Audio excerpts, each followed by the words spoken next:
اعوذ باللہ من الشیطان الرجیم بسم اللہ الرحمن الرحیم. ڈیئر اسٹوڈینٹس، السلام علیکم. جماعت نحم، آج ہم اردو کی آن لائن کلاس میں سبق نمبر 11 پڑھیں گے، جس کا عنوان ہے سفارش طلب.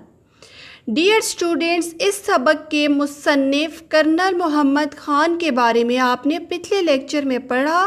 اب ہم ان کے لکھے ہوئے سبق سفارش طلب کو پڑھتے ہیں. سبق نمبر 11 سفارش طلب کا پہلا پیراگراف ہے. آغا میرے بے تکلف دوست ہیں، اصول کے بندے ہیں، بلکہ اپنی اصول پرستی کے لیے بدنامی کی حد تک مشہور ہیں. مصنف کیا کہتے ہیں کہ آغا میرے بناوٹی دوست نہیں بلکہ بے تکلف دوست ہیں، مخلص دوست ہیں اور ایک اصول پرست انسان ہے.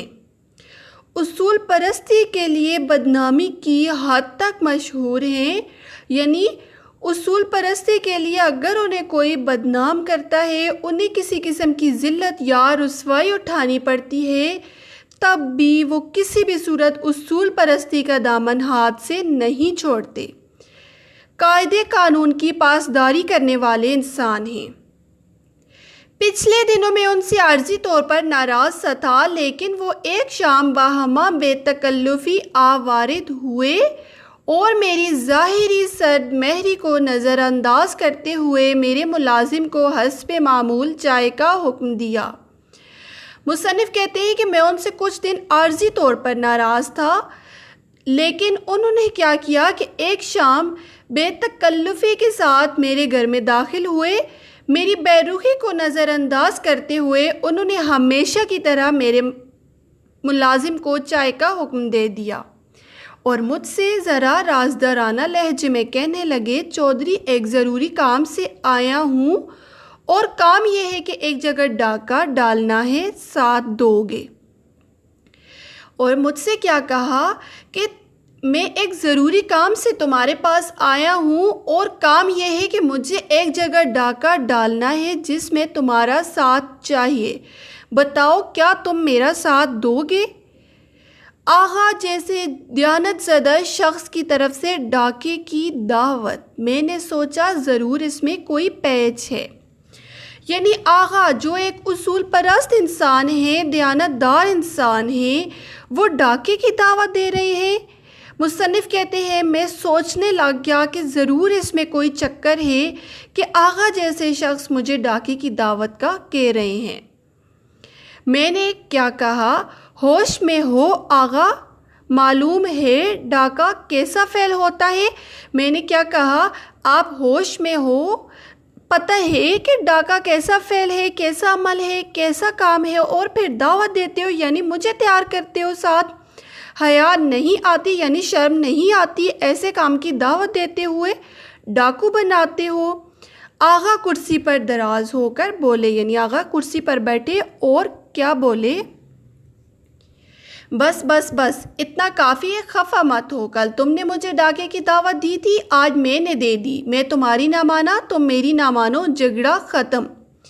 یعنی آغا نے کیا کہا کہ تم خفا نہ ہو، کل تم نے بھی مجھے ڈاکے کی دعوت دی تھی جس کو میں نے قبول نہیں کیا، تمہاری دعوت کو ٹھکرایا.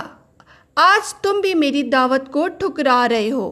میں نے تمہاری بات نہیں مانی تھی، تم میری بات نہیں مان رہے ہو، تو ہمارا یہ جھگڑا اب ختم ہو جانا چاہیے. ہاں ذرا چائے جلد نکلے.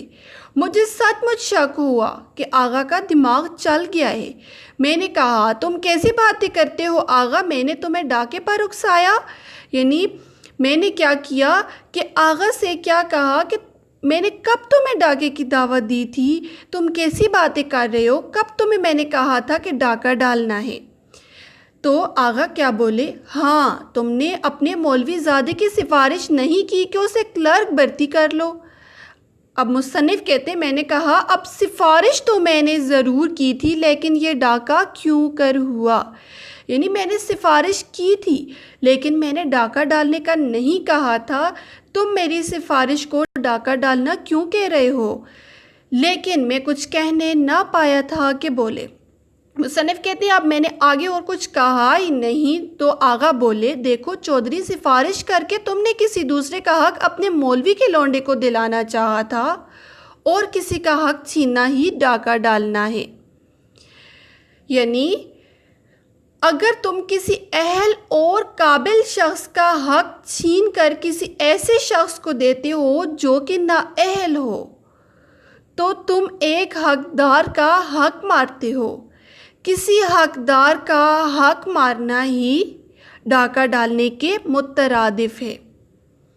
اس ڈاکے سے تمہیں بچا لیا اور اس روز سے تم منہ پھلائے بیٹھے ہو۔ یعنی میں نے تمہیں ایک ڈاکے سے بچایا تھا، کسی کا حق مارنے سے بچایا تھا، لیکن اس روز سے تم مجھ سے خفا ہو۔ تو یہ ساری تمہید آغا نے ہمیں زج کرنے کو اٹھائی تھی، یعنی تنگ کرنے کو اٹھائی تھی۔ اور جب ہم نے ایک لمحے کے لیے ٹھنڈے دل سے سوچا تو محسوس ہوا کہ آغا سچا ہے۔ یعنی مصنف کیا کہتے ہیں کہ ایک لمحے کے لیے میں نے ٹھنڈے دل سے سوچا تو آغا کی باتوں کا مجھ پر بڑا اثر ہوا اور مجھے آغا کی تمام باتیں سچ معلوم ہونے لگی اور ہم زج ہو چکے ہیں۔ اور پھر جتنا مزید سوچا اتنی ہی پرانی سفارشیں جو کی تھیں یا مانی تھیں یاد آ گئیں۔ گویا وہ تمام ڈاکے جن میں شریک ہوا تھا آنکھوں کے سامنے پھیر گئے۔ اب ڈاکے کون سے تھے کہ مصنف نے سفارشیں مانی تھیں، سفارشیں منوائی تھی لوگوں کی، تو وہ کہتے ہیں کہ اب وہ مانی گئی، منوائی گئی تمام سفارشیں میری آنکھوں کے سامنے پھرنے لگیں۔ آغا نے ہمارے منہ پر ہوائیاں اڑتے دیکھیں تو بولے، یعنی جب انہوں نے دیکھا کہ میرے منہ پر اب ہوش نہیں ہے، ہوش و حواس اڑ گئے ہیں، تو وہ بولے ندامت محسوس کرتے ہو؟ واللہ ضرور کرو، آئندہ کے لیے توبہ بھی کرو۔ یعنی اگر تم شرمندگی محسوس کر رہے ہو تو ضرور شرمندگی محسوس کرو، اللہ کے لیے ضرور محسوس کرو، لیکن آئندہ کے لیے توبہ بھی کرو۔ یعنی توبہ کرو کہ آئندہ ایسے برے کام کبھی نہیں کرو گے، کبھی کسی کی سفارش نہیں مانو گے، کبھی کسی کی سفارش دوسروں کے سامنے پیش نہیں کرو گے۔ یہ عرصے کی بات ہے، لیکن اب بھی جب کبھی سفارش کا ذکر چھڑتا ہے یا کوئی سفارش طلب آ نکلتا ہے تو معلوم ہوتا ہے کہ کسی ڈاکے کی واردات ہو گئی ہے یا ہونے والی ہے۔ لیکن کاش آغا نے میرے علاوہ باقی سفارش طلبوں کی اصلاح بھی کر دی ہوتی۔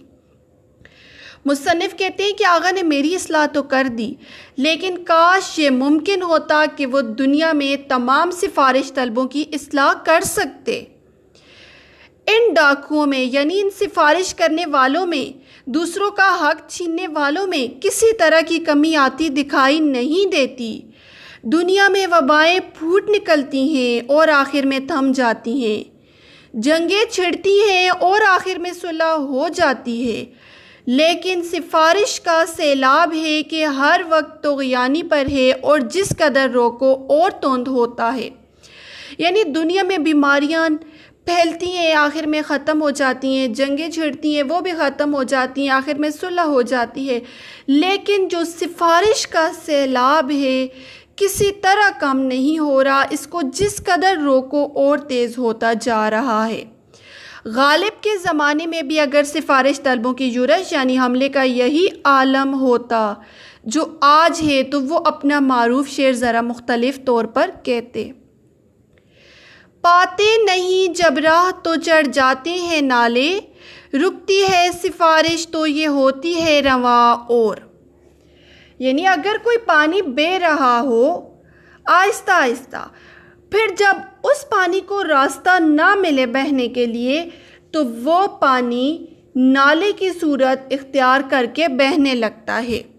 یعنی جب اس کو راستہ نہیں ملتا تو وہ اپنے لیے راستہ خود بنا لیتا ہے اور نالے کی صورت میں بہنے لگتا ہے۔ اسی طرح سفارش بھی ایک ایسا فعل ہے جو رکنے والا فعل نہیں ہے، جو رکنے والا عمل نہیں ہے بلکہ جاری رہنے والا عمل ہے۔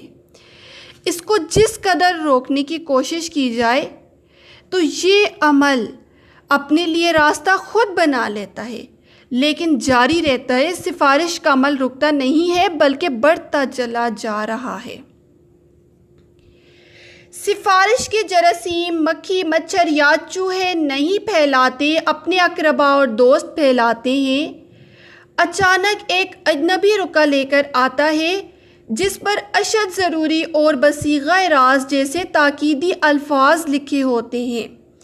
یعنی سفارش کے جراثیم، یعنی سفارش جیسی گندی چیز کو کوئی مکھی مچھر چوہے نہیں پھیلا رہے، ہمارے دوستوں ہمارے رشتہ داروں کی وجہ سے یہ پھیلتی ہے۔ اچانک کیا ہوتا ہے کہ ایک اجنبی جس سے ہماری کوئی جان پہچان نہیں ہوتی وہ خط لے کر آ جاتا ہے جس پر اشد ضروری اور بصیغہ راز جیسے الفاظ لکھے ہوتے ہیں۔ آپ خط کھولے بغیر ہی سمجھ جاتے ہیں کہ چچا جان کی جانب سے ایک اور سفارش نازل ہوئی ہے، اور حامل رکا یوں لگتا ہے جیسے سفارش کے تعاون کا ایک اور چوہا گرا ہو۔ آپ لفافہ کھول کر پڑھتے ہیں تو لکھا ہے، عزیز من، حامل رکا شیخ حاضر الدین میرے ایک دوست کے داماد ہیں، بڑے شریف آدمی ہیں۔ اتفاق سے ان پر چینی بلیک یعنی اسٹور کرنے کا مقدمہ بن گیا ہے جس کی تفتیش مسٹر انصاری کر رہے ہیں، جو کہ بدقسمتی سے دیانت دار قسم کے آدمی ہیں۔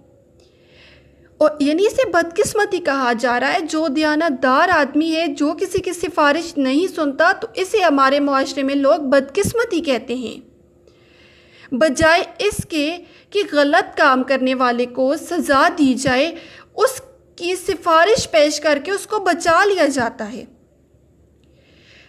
یہاں بھی یہی بتایا جا رہا ہے کہ سفارش ہو رہی ہے ایک دوست کے داماد کی جنہوں نے چینی کو اسٹور کیا ہے، ان پر مقدمہ بنائے، اور ساتھ یہ کہا جا رہا ہے کہ بدقسمتی سے جو اس چیز سے مطلب ان کے دوست کو بچا سکتے ہیں، دوست کے داماد کو بچا سکتے ہیں، وہ مسٹر انصاری ہیں جو بدقسمتی سے دیانت دار آدمی ہیں اور کسی کی سنتے ہی نہیں، یعنی وہ کسی کی سفارش نہیں سن رہے۔ مگر پتہ چلا ہے کہ تمہارے ساتھ کالج میں پڑھتے تھے، ہم جماعتوں کا ایک دوسرے پر بڑا حق ہوتا ہے، اسی وقت مسٹر انصاری سے ملو، شیخ صاحب کی گل و خلاصی کرا دو، یعنی جان چھڑواؤ ان کی جیل سے، کیونکہ وہ تمہارے ساتھ کالج میں پڑھتے رہے ہیں۔ ہم جماعتوں کا ایک دوسرے پر حق ہوتا ہے، ایک دوسرے کی بات مانتے ہیں تو وہ تمہاری بات رد نہیں کریں گے، ورنہ شریف آدمی مفت میں جیل میں سڑتا رہے گا۔ آخر کون ہے جو آج کل بلیک نہیں کرتا؟ والسلام۔ کتنے بولے ہیں آپ کے چچا جان، چونکہ حاضر الدین ان کے دوست کے داماد ہیں، لہٰذا چور ہوتے ہوئے بھی چور نہیں بلکہ شریف آدمی ہیں، اور اتنے شریف کے جیل میں قدم رکھا تو گل سڑ جائیں گے۔ وہ صرف چینی کی بوری میں پھلتے پھولتے ہیں، اور ہاں کتنا پاجی ہے یہ مسٹر انصاری جو دن دہاڑے دیانت داری سے کام کرتا ہے۔ اب مسٹر انصاری جو ایک دیانت دار انسان ہیں، ان کو پاجی یعنی کمینہ اور گھٹیا انسان کہا جا رہا ہے۔ رہے آپ تو اگر شیخ حاضر الدین کو اس ظالم انصاری کے پنجے سے آزاد نہ کرایا تو آپ سا نالائق بھتیجا تیسری دنیا میں کہیں نہیں ملے گا۔ دراصل چچا جان اتنے بولے نہیں جتنے خطرناک ہیں۔ ایسے جراثیم بردار چچا کو اولین فرصت میں DDT سے نہلانا چاہیے کہ اگر وہ خود اس غسل سے بچ بھی جائیں تو ان کے جراثیم تو تلف ہو جائیں، یعنی جراثیم تو ان کے ختم ہوں۔ چاند سفارش دار بلیک میل کی تکنیک استعمال کرتے ہیں۔ آپ سکون سے اپنے گھر میں بیٹھے ہیں کہ سواری رکتی ہے، ایک حضرت ہنستے کھیلتے کار سے اترتے ہیں اور نہایت بے تکلفی سے آپ کو دور ہی سے سلام پھینکتے ہیں۔ قریب آ کر صرف ہاتھ ہی نہیں ملاتے، معانقے کے لیے بازو بھی کشادہ کرتے ہیں، یعنی آپ کو گلے ملنے کی پوری کوشش کرتے ہیں۔ معانقے سے بچنا آپ کی قسمت یا ہاتھ کی صفائی پر منحصر ہے، یعنی اگر آپ فوراً پہلے ہاتھ کو آگے بڑھا دیتے ہیں تاکہ آپ کو گلے نہ ملنا پڑے تو وہ آپ کی ہاتھ کی صفائی پر ہی منحصر ہے کہ آپ ہاتھ کو آگے بڑھا سکتے ہیں اور گلے ملنے سے بچ سکتے ہیں کہ نہیں۔ بچوں کو نام سے بلا کر ایک ایک کو گود میں لیتے ہیں، اپنی عمر کے مطابق بابی یا بٹیا کا مزاج دریافت کرتے ہیں، اور اگر وہ باہر نہیں آتی تو حیرت سے کہتے ہیں ارے مجھ سے پردہ چچا سے. یعنی سفارش طلب بلیک میلنگ کے مختلف طریقے اختیار کرتے ہیں.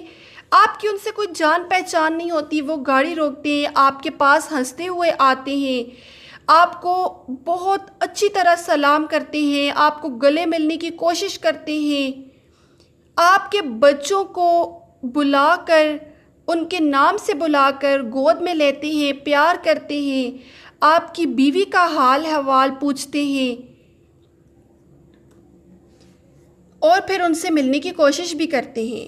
اگر اندر جانے کی کوشش کرتے ہیں یعنی آپ کی بیوی سے ملنے کے لیے یہ کہتے ہوئے کہ میں تو ان کا چچا ہوں، مجھ سے کس قسم کا پردہ، پھر وہ کیا کرتے ہیں کہ اندر جانے کی کوشش کر دیں. اگر آپ کے حواس یعنی ہوش ابھی بجا ہیں تو آپ کوئی بہانہ کر دیتے ہیں کہ اس وقت گھر میں نہیں، ہمسائی سے ملنے گئی ہیں، لیکن یہ سب کچھ ہو رہا ہے اور آپ کو یہ معلوم نہیں کہ یہ ذات شریف ہیں کون. اور اس بے تحاشا بے تکلفی کے بعد آپ ان سے پوچھنا بھی مناسب نہیں سمجھتے. آپ کی زبان سے صرف اتنا نکلتا ہے کہ مزاج اچھے ہیں.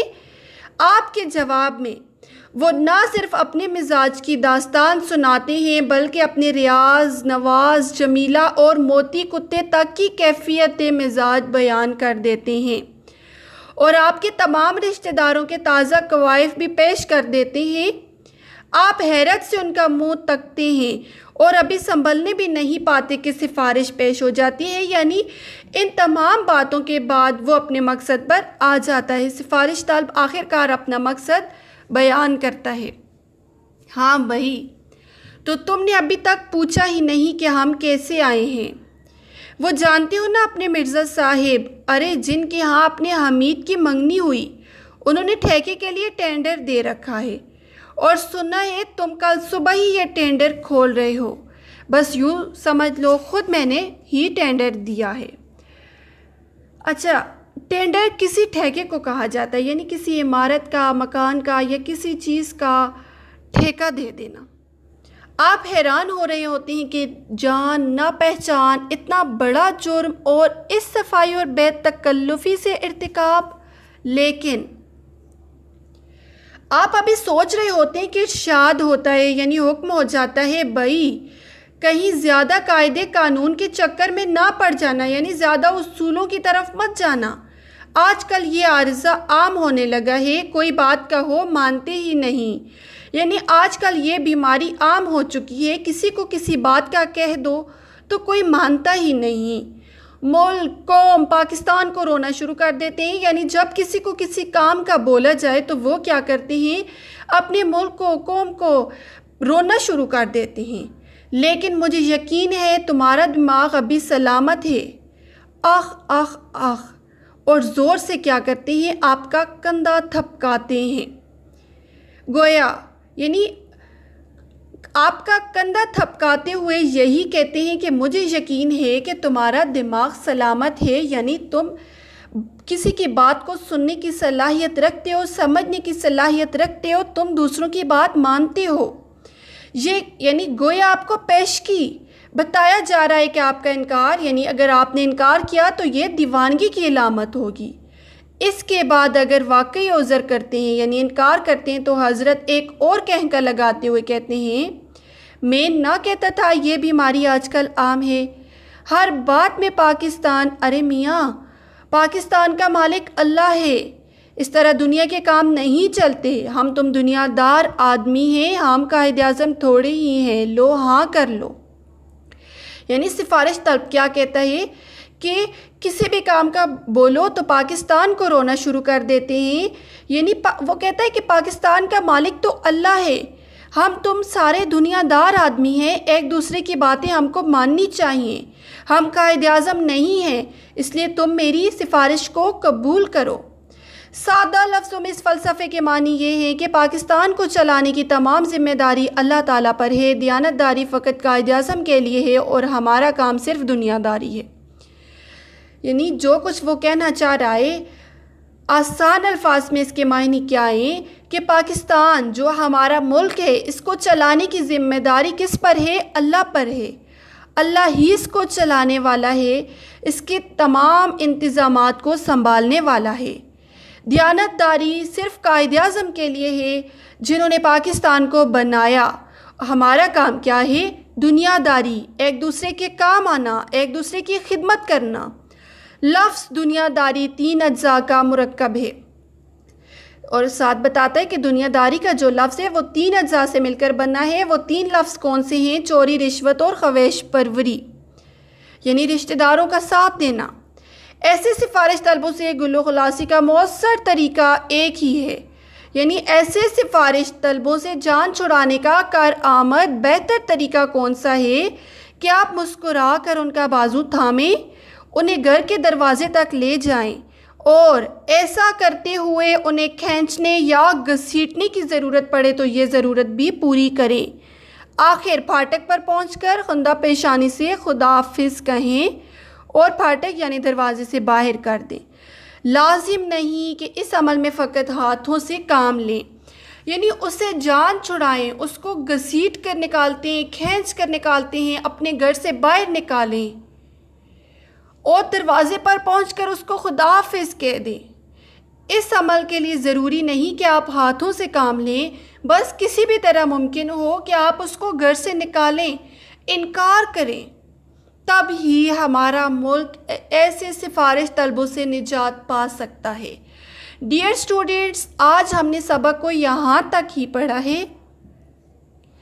آپ نے یہاں تک لیکچر کو غور سے سننا ہے، لیکچر کے مطابق اسائنمنٹ حل کرنی ہے۔ دی گئی اسائنمنٹ یعنی لیکچر کے ساتھ آپ کو جو بھی نوٹس شیئر کیے جائیں گے، بھیجے جائیں گے، آپ نے ان کو اپنی کاپی پر خوش خط لکھنا ہے۔